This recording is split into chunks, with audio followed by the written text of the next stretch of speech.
அஸ்ஸலாமு அலைக்கும் வரஹ்மத்துல்லாஹ். இப்போ நம்ம ஒலு செய்கிறது எப்படி அப்படிங்கிறத பார்க்க போகிறோம். இஸ்லாத்தினுடைய மிக முக்கியமான தூண்களில் ஒன்று தொழுகை. தொழுகைக்குரிய முக்கியமான கண்டிஷன் ஒலு. ஒலு இல்லாமல் தொழுகை நிறைவேறாது. இது நபி ஸல்லல்லாஹு அலைஹி வஸல்லம் சொன்ன செய்தி. குர்ஆன்லேயே அல்லாஹ் இதை நமக்கு வலியுறுத்தி சொல்கிறான். யா அய்யுஹல்லதீன ஆமனு இதா கும்தும் இல ஸலாத்தி ஃபக்ஸிலு வுஜூஹக்கும் வ ஐதியக்கும் இலல் மராஃபிகி. மூமின்களே, நீங்கள் தொழுகைக்கு தயாரானீங்க அப்படின்னா உங்களுடைய முகத்தை கழுவிக்குங்க. ஐதியக்கும் இலல் மராஃபிகி, முழங்கை வரைக்கும் உங்களுடைய கைகளை கழுவிக்குங்க. வம்சாஹு பிரு ஊசிக்கும், உங்களுடைய தலையை மசாஜ் செஞ்சுக்குங்க, ஈர கையால் தடவிக்குங்க. அர்ஜுலக்கும் இலல் காபைன், கரண்ட கால்கள் வரைக்கும் கால்களை கழுவிக்குங்க. குர்ஆன்லேயே அல்லாஹ் இதை நமக்கு வலியுறுத்துகிறான். அதனால் இது ஒவ்வொரு முஸ்லீமும் இதை சரியாக எப்படி செய்யணுங்கிறத நபிகளார் நமக்கு சொல்லி தந்திருக்கிறாங்க. அதை தெரிந்து கொண்டு அதை நம்ம செயல்படுத்தணும்.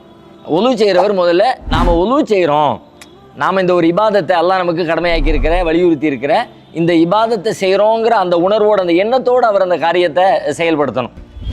இப்போ அந்த நீயத்தோட அந்த எண்ணத்தோட இப்போ நம்ம ஒலுவை ஆரம்பிக்கிறோம்.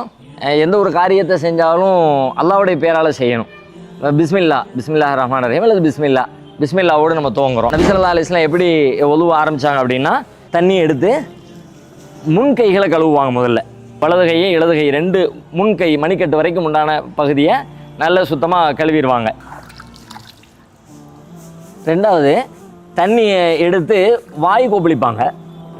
அதில் ஒரு பகுதியை வாய் கொப்பளிக்கிறது, மிச்சமுள்ள பகுதியை கொண்டு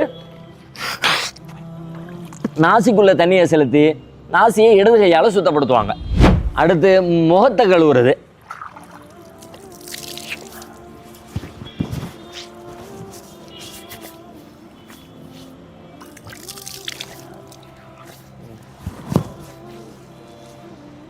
அடுத்து கைகளை முழங்கை வரைக்கும் கைகளை கழுவுவாங்க.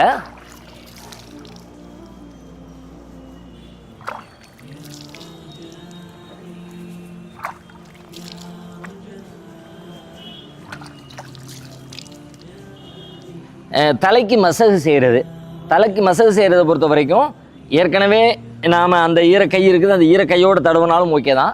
இல்லைன்னா தனியாக அந்த ஈரத்தில் கைகளை மீண்டும் நினைத்து கொண்டு தலைக்கு ரசூலுல்லாஹ் மசகு செய்வாங்க. நெற்றியினுடைய அந்த தலைமுடி ஆரம்பமாகுதுல, அங்கேருந்து ஆரம்பித்து கடைசி வரைக்கும், தலையின் கடைசி வரைக்கும் ஒரு தடவு. பிறகு அப்படியே முன்பக்கத்தில் எங்கே ஆரம்பித்தோமோ அது வரைக்கும் ஒரு தடவு.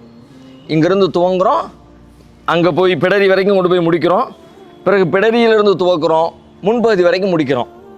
இதோட மசகு முடியலை, இன்னும் இருக்குது. காதில் மசகு செய்யணும். நம்மளோட ஆட்காட்டி விரலை உள்ளே வச்சுக்குவாங்க, அதனுடைய உட்பகுதியை ஆட்காட்டி விரலால் தடவுவாங்க. பின்புறத்தை பெருவிரலால் நபி ஸல்லல்லாஹு அலைஹி வஸல்லம் மசகு செய்வாங்க, தடவுவாங்க, ஈரக்கையால் தடவுவாங்க. தலைக்கு மசகு செய்கிறத பொறுத்த வரைக்கும் அது ஒரு தடவையே போதுமானது. கடைசியாக கால்களை கழுவுறோம்.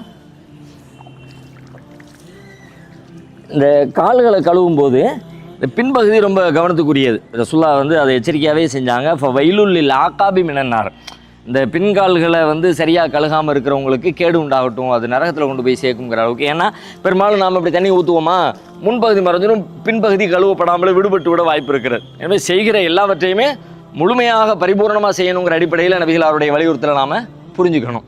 இப்போ நாம் செஞ்ச இந்த உதவுடைய உறுப்புகளை கழுகிறத பொறுத்த வரைக்கும் சாதாரணமாக ஒரு தடவை கழுவுனாலே போதுமானது, ஒலு கூடிடும். ரசூலுல்லாஹ்வுடைய அந்த நபி வழியை பின்பற்றியதாகத்தான் அர்த்தம். தேவைப்பட்டால் 2 தடவையும் நாம் கழுவிக்கொள்ளலாம், தேவைப்பட்டால் 3 தடவை கூட கழுவிக்கொள்ளலாம். 3 தடவைக்கு மேலே கழுவக்கூடாது. ரசூலுல்லாஹ்வுடைய ஒரு எச்சரிக்கையை சொல்கிறாங்க. ஃபமன் ஜாத அலா ஹாதா ஃபகத அஸாஅ வ தஅத்தா வ ஸலம. யார் இதுக்கு மேலே 3 தடவை செஞ்சு காட்டிட்டு சொல்கிறாங்க, இதை விட அதிகமாக யார் செய்கிறாங்களோ அவங்க தவறு செஞ்சிட்டாங்க. ஒத்த அத்தா வரம்பு மீறிட்டாங்க. லலமை அவங்க அநியாயம் பண்ணிட்டாங்க. ஒரு விஷயத்துக்கு எவ்வளவு கடுமை காட்டுறாங்க பாருங்க. இது அப்போ அது உள்ளுக்குள்ளே ஏதோ ஒரு மிக முக்கியமான ஒரு தாத்பரியம் ஒளிஞ்சிருக்குன்னு அர்த்தம். ரொம்ப சாதாரணமாக தண்ணி தானே, தண்ணி மாதிரி செலவழிக்கிறதுங்கிறோம். தண்ணி தான் ஆகப்பெரிய அருள். அது ரொம்ப கரெக்டாக செலவு பண்ணணுங்கிற விஷயத்தை நபிகளார் இதன் வழியாக நமக்கு சொல்லி தர்றாங்க. ஒன்று இவ்வளவுதான் ஒலுவுடைய செய்முறை இதுதான். ஆனால் இதோடு முடிக்காமல் இதுக்கு பிறகு ஒரு பிரார்த்தனையோடு ரசூலுல்லாஹ் முடிக்கிறாங்க. அஷ்ஹது அல்லா இலாஹ இல்லல்லாஹ் வா அஷ்ஹது அன்ன முஹம்மதன் அப்துஹு வ ரசூலுஹு. இது ஒரு பிரார்த்தனை. இந்த பிரார்த்தனையோடு நாம் முடித்தோம்னா நபிகளார் காட்டிய வழிமுறைப்படி நாம் ஒது என்கிற இந்த இபாதத்தை வணக்கத்தை நிறைவு செய்து விட்டோம் என்று பொருளாகும்.